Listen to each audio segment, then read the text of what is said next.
你好，阿力。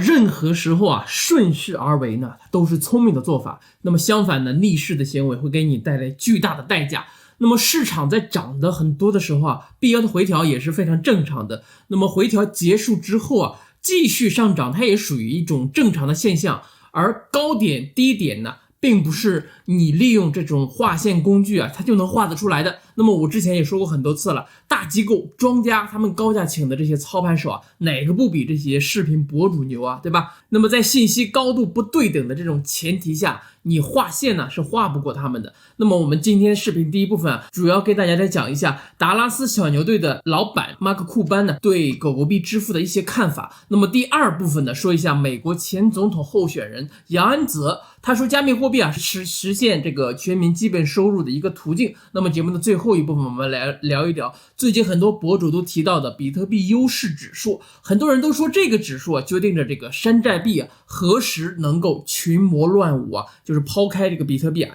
一路的高歌猛进。那么我将会给大家来说一下我自己的一些思考和看法。好，我是阿力。如果你是第一次打开我的视频，我的频道呢是专注于赚钱，我希望你能够先点击订阅啊，以防看完之后忘记订阅了，那么下次就很难找到我的视频了。那么在本周四的时候啊，达拉斯小牛队的老板马克库班对美国媒体 CNBC 说，狗狗币作为支付手段是最强大的一种加密货币。那么达拉斯小牛队啊，自从今年3月份开始接受狗狗币支付手段以来啊，大量的这个公司的交易都是采用了狗狗币的支付交易。那么为了进一步努力推进这个交易支付手段啊，这个马克库班他宣布啊，凡是使用狗狗币支付的都会享受夏季的特价的优惠。那么对于这一条新闻啊，大家看标题写的是狗狗币是最强大的这个支付手段。那么伊隆马斯克他转了这条新闻，他说我早就这么说过了。那么这个新闻啊，其实是昨天在周五的时候啊 CNBC 在网站上发布出来的，但是呢中文媒体今天呢才铺天盖地的翻译出来，而且我看了一下，很多是省略了马克库班的，只是说马斯克说狗狗币是最强的支付手段。那么这个消息在媒体上流传开之后啊，狗狗币也开始了这个冲高。那么这个手法呢是非常的耐人寻味，而且我们也都看到了啊，马斯克最近喊单狗狗币的效果呢是越来越不明显了。那么我在之前的视频里面也讲过，狗狗币呢它并不是马斯克的专利啊。那么马斯克喊单狗狗币，其实是因为狗狗币的流量大啊，群众基础大。那么我对这一件事情的看法呢，就是这一轮的狗狗币上涨根本就不需要任何的这种利好消息来进行支撑。那么等利好消息一个接一个出来的时候啊，它早就过$1了。那么我这个胡子啊也该刮干净了，对吧？那么好，我们来看第二部分啊。8月11号的时候啊，美国前总统候选人啊，现在这个纽约市市长的候选人杨安泽，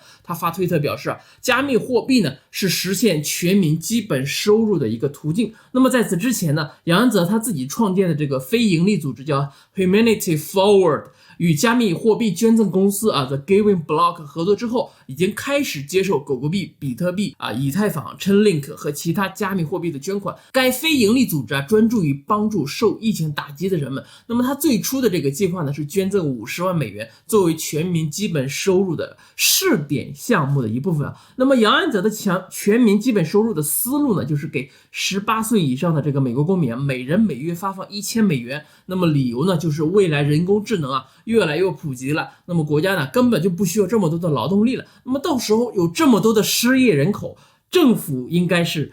有责任给所有的18岁以上的公民发放补贴才对啊。关于这一点啊，不得不说这个杨安泽的眼光呢还是很长远的。我之前也写过文章，在油管的视频上也分享过我的看法。那么杨安泽的观念呢，领先美国至少30年。那么他现在提出他实现他这个全民基本收入的途径呢，就是这个加密货币，又是一个非常长远的一个观点一个看法。具体该怎么操作呢？我认为也还有很长的这个路要走，至少呢要等他当上纽约市长之后吧，就说他手里面有这个权利了之后，才会说进一步才会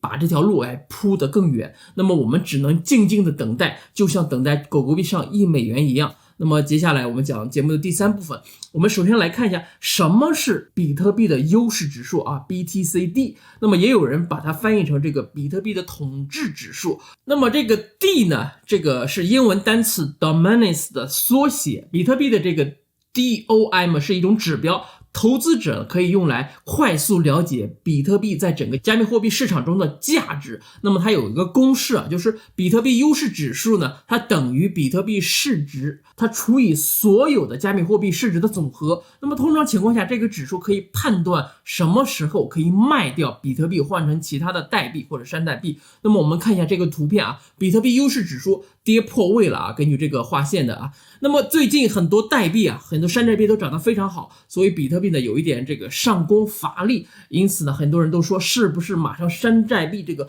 群魔乱舞的时代就要来临了，或者说是不是就意味着本轮牛市就要结束了呢？那么我在此呢，我想说的是，大家请放心啊，虽然我们在节目中不给大家划线，但是呢这个看图软件啊我也是经常看的。那么我最关注呢其实是这个交易量。那么目前比特币在正常的调整当中根本呢就没有什么交易量啊。我们再看一下上期节目我说到的百万千万的这个大单的这个进来这些资金根本就没有出去，目前呢只是进一步等待新的资金的到来。那么一旦确立好位置了再发力呢它也不迟。所以说你要是看有人说这个牛市结束了，你焦虑不？你难受不？你手里面的币啊，你是不是想要卖掉？那么卖掉之后又被谁买走了呢？那么大量的这个百万千万级别的这种大单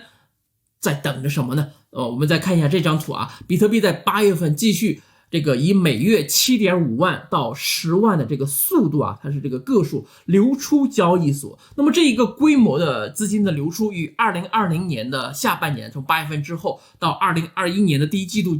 这个期间呢非常的类似。那么我想你看到这里应该放宽心了啊。那么我们接下来讲一个阿西莫夫，他有一个电梯效应的理论，讲的呢是人因为过去的经验和逻辑来对未来进行一种推理和展望，但是呢缺乏必要的这种真实的信息，这种推理和展望呢往往都是错误的。那么阿西莫夫在他的文章中啊举了这么一个例子啊，他说这个根据有一个科幻作者，他认为啊在近这个未来之后啊会有一些百层楼的这种存在，那么他就根据自己的经验来构思这种摩天大楼里面的生活情况了。他认为这个人呢不会这个走出来这个大楼，或者爬大楼太多，所以说这个大楼里面各种设施啊，比如说餐厅、理发厅、健身房，甚至说有这个种植农作物的这些东西存在，就是为了避免就是人爬太多的楼层所设置的这些各种措施。那么他在这个里面设想了很多啊，接下来就是这个会想这个摩天大楼是怎么盖出来的，仿佛有一些这种蒸汽朋克风格。不过我们来看有一部分它是严重了，比如说不愿离开大楼啊，其他的东西等这个电梯啊一出现之后就变得毫无意义，甚至是错的非常的荒谬可笑。好，那么听完这个故事啊，我希望你有一些思考，我希望你有一个美好的周末，我们下期再见，祝您呢能够发大财，赶紧订阅我吧 ，peace。